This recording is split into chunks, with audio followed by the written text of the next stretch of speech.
Bonsoir chers téléspectateurs, bienvenue dans cette émission Grand Soir.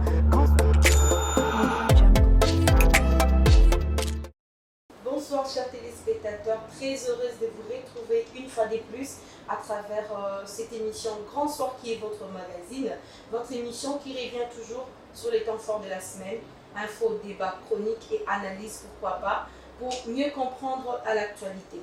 Ce soir, chers téléspectateurs, nous avons un réel plaisir de recevoir sur ces plateaux une jeune femme congolaise avec plein de motivation, entrepreneur, ingénieur. Je vous laisse découvrir qui est cette belle jeune dame qui est avec nous sur ces plateaux.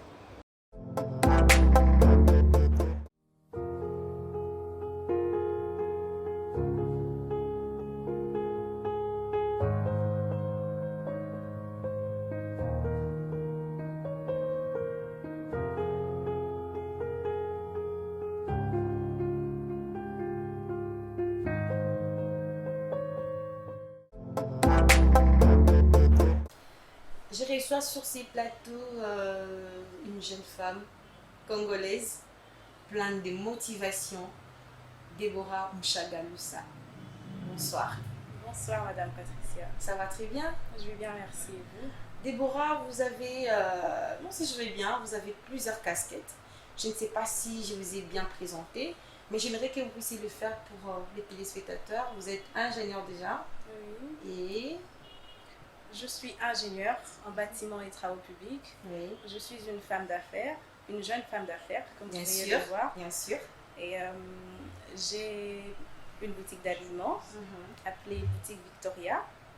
Elle se trouve sur la grande rue de Wildéry, en diagonale de la Croix-Rouge, avec comme référence la mosquée.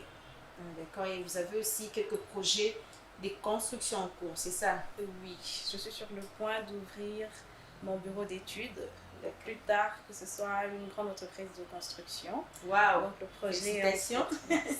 Et comment faites-vous pour gérer votre emploi du temps?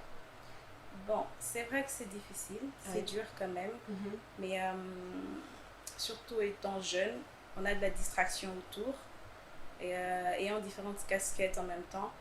Mais je pense que c'est question de gérer son emploi du temps. De créer son emploi du temps, de mettre ses priorités à l'avance. Parce que quand on met ses priorités à l'avance, ça permet de créer un juste milieu entre ces différents domaines d'activité.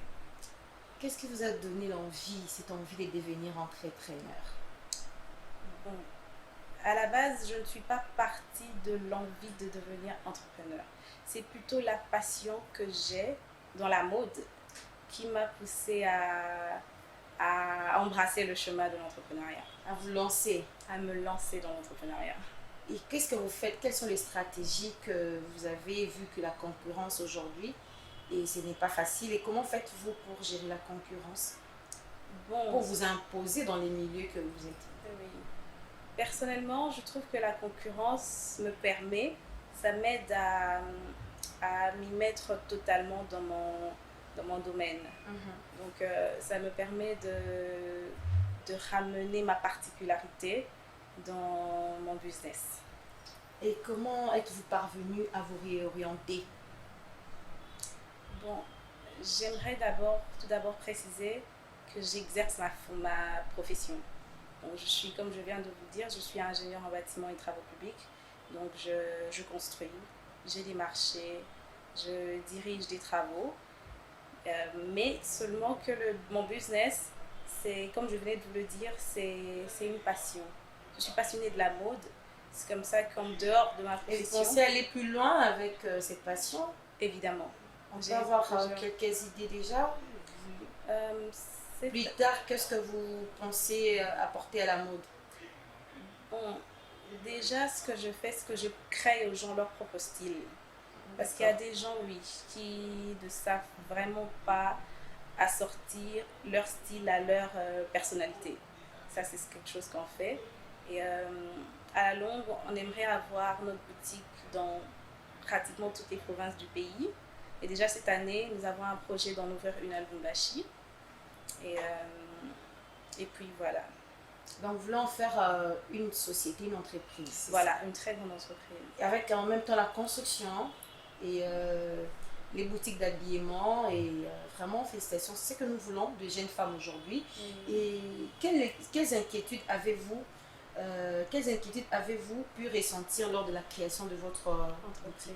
Voilà. La première inquiétude, c'était au niveau de mon âge d'abord. J'ai commencé mon business, j'avais pratiquement 21 ans et demi, donc presque 22 ans. J'étais quand même beaucoup plus jeune. C'était dur à savoir toutes les responsabilités que je commençais à avoir. Quand je repensais à ça, c'était une lourde charge pour moi. Et la deuxième difficulté, c'était au niveau des agents de l'État, ceux qui passent contre les vies. Donc, ils repassaient pratiquement tous les jours, ils repassaient quotidiennement, et ça me donnait l'impression d'abandonner. Des fois, tu dis, bon, je laisse tomber. Oui, donc c'était quand même déstabilisant. C'est quand même déstabilisant, et surtout le fait que j'étais très formelle. Mais ça, j'ai pu gérer. Et ce que je peux proposer au gouvernement, c'est de d'aider les agents de l'État, de les orienter vers une bonne façon d'aider les jeunes entrepreneurs, de manière à les encourager plutôt qu'à les décourager de se lancer dans l'entrepreneuriat. Parce que je pense que ça devrait être à féliciter plutôt que de les encourager, parce qu'il y a certains qui baissent les bras, ils se disent que c'est des tracasseries, tout ça, je ne supporte pas, ils arrêtent. Alors qu'ils devraient plutôt les encourager. Voilà, donc j'espère qu'ils ont bien compris le message. Et à votre avis, est-ce que cela est-il compliqué lorsque l'on est une femme d'entreprendre? Non, ce n'est pas compliqué. Pourquoi? Parce que je pense qu'on ne devrait pas attribuer une profession, une activité quelconque à un genre, masculin ou féminin. Je pense que le primordial, c'est de savoir ce que l'on veut faire réellement, de se donner à fond et de se lancer, c'est tout. Et comment vous avez su que, en fait, vous avez dit bien sûr que c'est votre passion, mais quand est-ce que vous êtes motivé à vous lancer directement? Je ne me suis pas lancée directement dans l'ouverture de la boutique. J'ai commencé... Comment ça a commencé avec, déjà vous êtes occupé de l'autre côté, vu que vous êtes ingénieur et vous avez plusieurs projets en cours. Alors comment c'est que ça c'est arrivé en fait? Je veux que vous puissiez nous raconter un peu, parce qu'il y a plusieurs jeunes femmes, il y a ceux-là qui nous regardent, qui nous suivent. Elles ont envie d'entreprendre, mais elles se sentent limitées ou elles ont peur. Je ne sais pas, mais comment ça vous est arrivé? J'ai commencé par les ventes en ligne. Je passais des commandes. Les réseaux sociaux m'ont aidé. J'avais une page sur Facebook et sur Instagram. Donc les réseaux sociaux aujourd'hui, c'est un atout, c'est ça? En tout cas, oui. Alors j'ai commencé à vendre en ligne. J'avais un numéro auquel les clients pouvaient me contacter et je livrais à domicile. C'est à partir de là que ça devenait dur. Parce qu'avec le temps, mon business marchait très bien. J'avais plusieurs commandes. Je devais aller... Il y a certains moments où je me retrouvais, dans la même heure, je devais voir 2-3 personnes. Et c'était quand même compliqué. Et c'est comme ça que je me suis dit que je ne peux pas continuer comme ça, que je devais avoir un point fixe où les gens peuvent tous passer et question de la rendre beaucoup plus formelle. C'est comme ça que j'avais pensé à ouvrir ma boutique. Et c'était aussi en fonction des différentes occupations, parce qu'il y a la construction, donc je n'étais pas tout le temps dans les livraisons. Et quels sont les ingrédients aujourd'hui qui permettent de développer son entreprise? Étant que chrétienne, je mettrais d'abord Dieu. Je mets Dieu au centre de toute activité, lui remettre toutes les activités entre ses mains. Et il faut également une bonne planification, donc avoir les bonnes idées. Il faut une grande détermination et aimer son travail. Avoir aussi des moyens.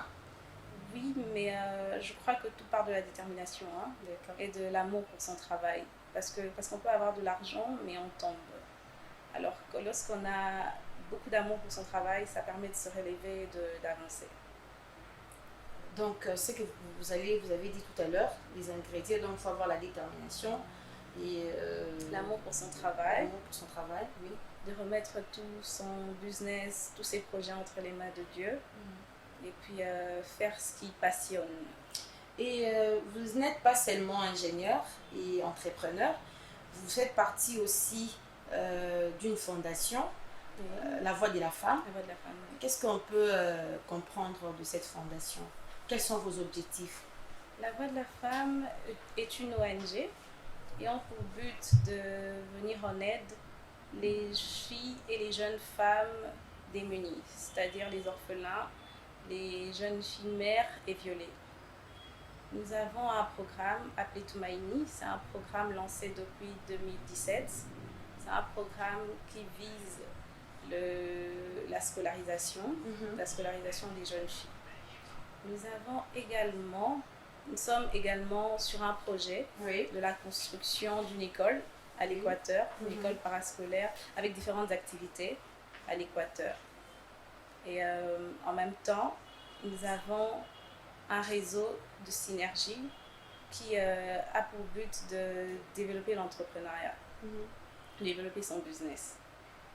Et d'ailleurs, parlant de ce réseau de synergie, nous avons un événement que nous organisons le 14 mars 2020, de 11h à 16h. Ce sera au Pullman Hotel.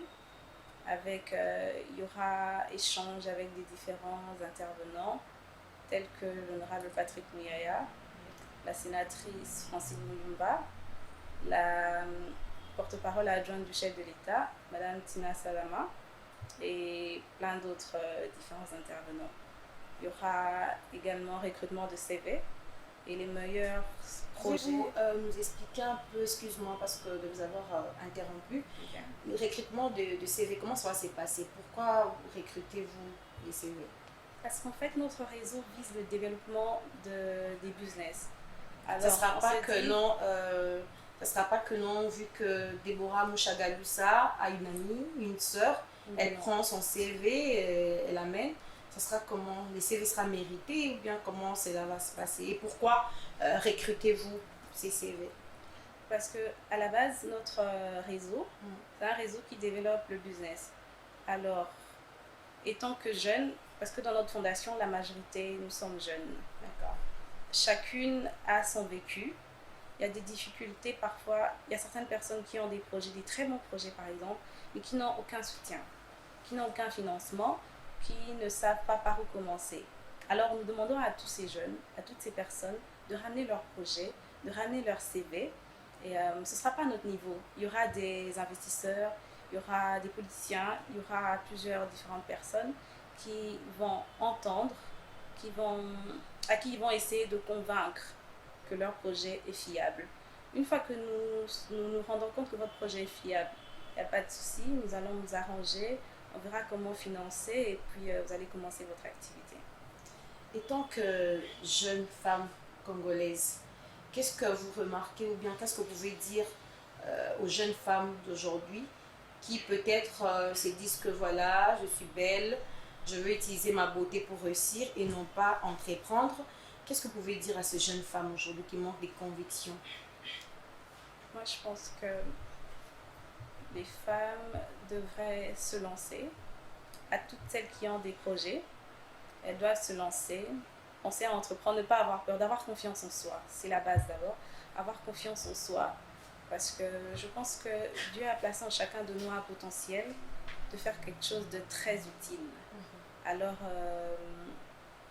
lorsqu'on se lance, lorsqu'on y met beaucoup de volonté, beaucoup du sérieux, je pense que c'est vraiment possible, c'est très possible. C'est très possible. Oui. Merci beaucoup pour cette précision. Qu'est-ce que nous devons retenir de Déborah Mouchagalusa? Déborah Mouchagalusa est une jeune femme, ingénieure en bâtiment et travaux publics, entrepreneur, une femme d'affaires. J'ai 25 ans. Je travaille sur différents projets. Est-ce que je peux vous préciser, est-ce que vous entendrez parler de moi, le Congo? Très bien. En tout cas, dans très peu. Dans très peu. Nous serons là pour applaudir et pourquoi pas pour vous accompagner, vous assister. Merci beaucoup. Nous sommes arrivés à la fin de cette émission au Grand Soir. Je ne sais pas votre dernier mot par rapport à cet entretien. J'aimerais tout d'abord vous remercier, vous et toute votre équipe. Merci. Le message que je peux donner, c'est je le donne plus à des jeunes. Le message que je peux donner, c'est les jeunes doivent oser. Les jeunes doivent oser, peu importe le domaine dans lequel vous voudrez vous lancer, lancez-vous, commencez avec très peu importe ce que vous avez, commencez, fréquentez les bonnes personnes, mettez la distraction de côté, organisez-vous, craignez Dieu et vous verrez que plus tard, nous aurons beaucoup de jeunes très utiles dans le pays. Merci beaucoup, c'était un plaisir de vous recevoir sur ces plateaux. J'espère qu'on va vous avoir aussi prochainement. Oui. Prochainement. Merci à toute la grande équipe technique qui nous ont tenu compagnie. Merci à Tarquin et à Magali qui est avec nous sur ces plateaux. Chers téléspectateurs, faites comme Déborah Mouchagaloussa. Tu es jeune femme. Pourquoi pas ne pas commencer avec des petites idées et plus tard, ça deviendra grand. Bonsoir chers téléspectateurs, bienvenue dans cette émission Grand Soir.